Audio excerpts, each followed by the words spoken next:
با همسرت دعوا میکنی، وقتی شما وای میسی با همسرت بلند صحبت میکنی، احترام همدیگه رو نداری، دقیقاً این فرزند تاثیر منفی میذاره. امروز من نمیتونم بگم فرزند من چرا اونی که من میخوام نیست. من باید برم من چی بودم که اون چی شده. مگه میشه که من یا آدم لاآبالی باشم بعد انتظار داشتم بچه‌م بشه یا دکتر یا مهندس؟ اینجوری نیست. امروز برای فرزند من بهترین الگوش پدرش و مادرش. میدونید برای بچه‌ها تا زمانی که کودکن پدر حکم خدا رو داره براش. وقتی بزرگتر میشه حکم تکیه‌گاه رو داره براش. خب چجوری این فرزند میتونه به اون پدر تکیه بکنه؟ چجوری فرزند من میتونه ببینه من دست به رفتارهایی میزنم هنجار شکن و اون این کارو نکنه؟ خیلی کم پیش میادش. دقیقاً میاد از من الگو برداری میکنه. من میشم الگوش، قشنگ کارهایی که من میکنم اونم میخواد انجام بده. اگر من شب زنده داری بکنم قطعاً اونم شب زنده داری میکنه. شب دیر بیام خونه اونم دوست داره دیر بیاد. میگه اگر بده چرا بزرگتر من پدر من این چیز رعایت نمیکنه. این چیزاست که دست به دست هم میده و اون خانواده رو میرسونه به یه خانواده آسیب پذیر. اگر خانواده عزیزی که اینجا نشسته بیاد در مورد بیماری اعتیاد تحقیق بکنه، بیاد ببین اصلا بیماری اعتیاد چیه، قطعاً اون خانواده فرزندش کمتر به سمت مواد مخدر، الکل، نیکوتین کشیده میشه. نمیگم اصلا نمیره ولی کمتر میره، چون اون خانواده از یه آگاهی بیشتری نسبت به اون خانواده‌ای که آگاهی نداره برخورداره. ولی خانواده‌ای که تحقیقاتی نداشته باشه و راه و روش هم ندونه چجوری با فرزندش برخورد بکنه. ما الان داریم صحبت می‌کنیم در مورد من خودم مثلا 2 تا فرزند پسر دارم. من باید یه کاری بکنم برای اینا دیگه. اگر من خودم بیام آگاهی خودم بیشتر بکنم میدونم که باید چه جاهایی باش از چه راهی وارد بشم، چه کارهایی رو خودم نباید بکنم. امروز دیگه من به بچه‌م نمیگم برو زغال بگی بیا، نمیگم برو توتون بگی بیا، به خاطر اینکه خودم مصرف نمیکنم. ولی اگه من این کاری کردم به بچه‌ت گفتی برو زغال بگی بیا، انتظار اینو نداشته باش بچه‌ت فقط سر درسش نشسته باشه. بچه‌ت راه راست بره. امروز برای تو زغال چاق میکنه، فردا برای خودش. امروز برای تو میره قلیون میگیره، نمیدونم نیکوتین میگیره، فردا برای خودش میره. من خودم از سن اولین بار که نیکوتین مصرف کردم شاید 6-7 سال بودش. چون من مادر بزرگم بهم میگفت برو سیگار بگیر. من میرفتم میگرفتم. خیلی هم دوست داشتم برم چه لذتی داره. خب الگو بودم برای من. چون من خودم آدم منفی بودم، چون خودم دنبال آدمای منفی میگشتم و دنبال الگوهای نامناسب میگشتم، فقط چیزای منفی نمیدیدم، چیزای مثبت نمیدیدم.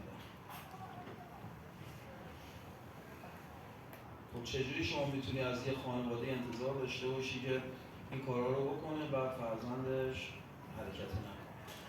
ما خودمون داریم آموزش میدیم به فرزندانمون، خودمون داریم یادش میدیم برو سیگار بکش، برو قلیون بکش. حالا اینا تموم شد. وقتی بچه بزرگتر میشه مسئولیتش بیشتر میشه. وقتی مسئولیتش بیشتر شد شما ملزوم بر اینید، محکوم به اینید که رعایت خیلی چیزها رو انجام بدید. اول به خاطر خودتون، بعد به خاطر فرزندتون. چون ما اینجا نشستیم در مورد بیشتر فرزندانمون باید کاری بکنیم که توی جامعه کارشون به جای باری کشیده نشه. حسین آقا برای من زده 5 دقیقه. ولی من نمیدونم، اصلا من صحبت نکردم، فکر میکنم یعنی چیزی گفتم خودم متوجه نشدم. امیدوارم که شما متوجه شدید.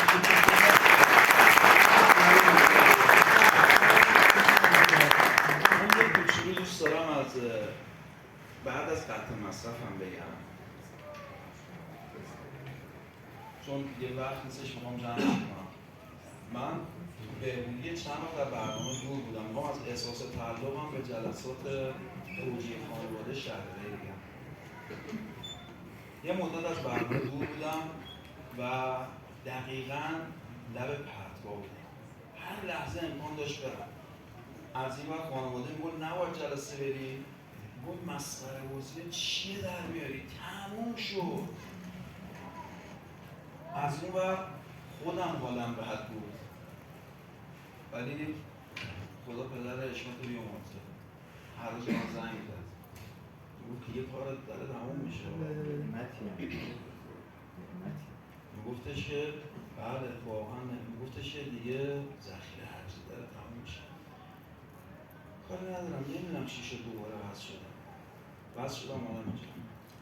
اولین نعمت و اولین چیزی که اینجا هدیه به من داد این بودش که خانواده پذیرفت که من بیمارم، پذیرفت که من احتیاج دارم.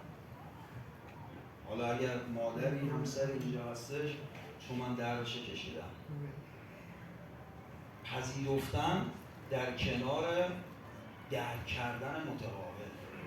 پذیرفتنش این بود که کمکم کرد و منم سعی کردم، نمیگم کاملا، سعی کردم بتونم درک متقابل داشته باشم در قبالش. سعی کردم که حال خودم رو خوب بکنم، تا بتونم حال اونها رو. در آخر بگم که همتون برای من خیلی عزیزید. سعی کنید اول خودتون رو دوست داشته باشید. بزرگترین چیز اینه که خودتون رو دوست داشته باشید. وقتی خودتون رو دوست داشته باشید دیگه حمالی فکری کسی رو نمی‌کنید.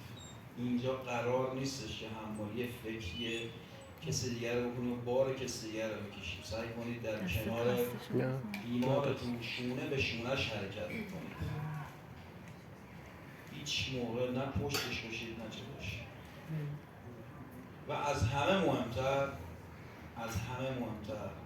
خانواده‌های محترم، خانواده‌های عزیز، فرصت و زمان همه چی رو درست کنید و کنترل نکردن. وقتی کنترل بکنید من معتاد فقط دنبال توجیه و بهانه و دستاویزم. از سال 56 میگیرم تا برسم به الان که بتونم برام مواد بزنم. من که تازه کم اومدم دنبال بهانه. با کنترل نکردن میتونید به فرد بیمارتون کمک کنید. همتون رو دوست دارم. خودم بیشتر از من دوست دارم.